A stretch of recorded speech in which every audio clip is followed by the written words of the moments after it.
trade policies, methodologies. Can you please reflect on what tools Beijing has used to boost their trade methodologies under BRI, and what we can learn from that? Well, it's in the history of Chinese. When we say that it's a new phenomena, it's not like that. It's coming especially from the Confucius time.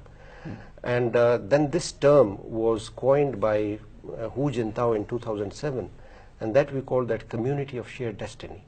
When we call that it's a community of shared destiny, there are certain principles, major principles of Belt and Road Initiative. I would say that there are certain pillars on which this whole concept is standing. And that is that it's connectivity, it's a community of common destiny, then it's corridor linkages, then it's cultural relationship. And on top of everything is that it's a revival of the old Silk Route. And old Silk Route has given so much to this humanity. And as mentioned by Dr. Khurram, that it's America considers it as an imperialistic tool. They consider this whole concept. But history is witness to the fact that China has never colonized even any single part of a country, even at the time of the old Silk Route.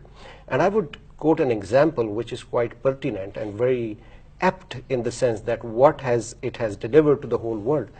There was a scientist on the outskirts of the old Silk Route, Ibn Sina, and his one book called the Book of Medicine, which was transformed and then it was traveled to the Europe. Then the same book was taught in Europe for more than 500 years. So this is the legacy of old Silk Route. Now it is the revival of the old Silk Route, but it's with a different spectacle, with a different lens, with different means and ways. And that is like it's bridging different countries through roads, through infrastructure, through connectivity, and same is we are witnessing through CPEC.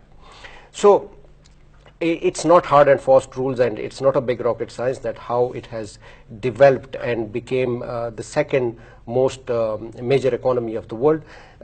It's because of their openness to the whole world.